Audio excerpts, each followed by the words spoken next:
നമസ്കാരം. Daily news ശുഭദിനത്തിലേക്ക് സ്വാഗതം.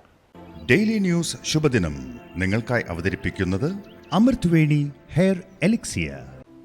കടുത്ത ദാരിദ്ര്യത്തിലാണ് അഷ്ഫാഖിന്റെ കുടുംബം കഴിഞ്ഞിരുന്നത്.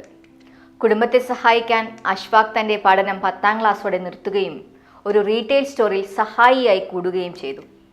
മാസം 1500 രൂപയായിരുന്നു ശമ്പളം. കൂടുതൽ വരുമാനത്തിനായി പല ജോലികൾക്കും ശ്രമിച്ചെങ്കിലും ഒന്നും ഫലം കണ്ടില്ല.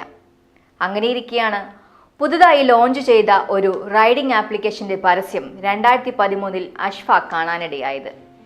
റെന്റ് ക്യാബ് ബിസിനസ്സിൽ ഒരു പാർട്ട് ടൈം ഡ്രൈവറായി അഷ്ഫാഖ് ജോലിയിൽ പ്രവേശിച്ചു. കമ്പനിയുടെ സ്പെഷ്യൽ പ്രോഗ്രാമിലൂടെ വിലക്കുറവുള്ള ഒരു കാർ അഷ്ഫാഖിന് ലഭിക്കുകയും ചെയ്തു. റീറ്റെയിൽ സ്റ്റോറിലെ ജോലിയും പാർട്ട് ടൈം ഡ്രൈവറുടെ ജോലിയും ഒരുമിച്ച് കൊണ്ടുപോയാണ് അദ്ദേഹം കുടുംബം പുലർത്തിയിരുന്നത്.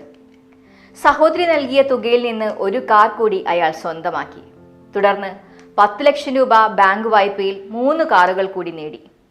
പിന്നീട് അദ്ദേഹത്തിന് തിരിഞ്ഞു നോക്കേണ്ടി വന്നിട്ടില്ല. ഇന്ന് 400 കാറുകളാണ് അഷ്ഫാഖിന് സ്വന്തമായുള്ളത്.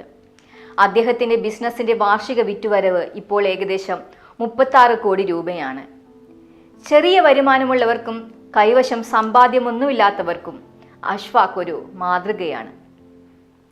കഠിനാധ്വാനവും നിരന്തര പരിശ്രമവും പ്രായോഗികമാക്കുമ്പോൾ ആഗ്രഹിച്ച സ്വപ്നം സഫലമാകുക തന്നെ ചെയ്യും. ശുഭദിനം.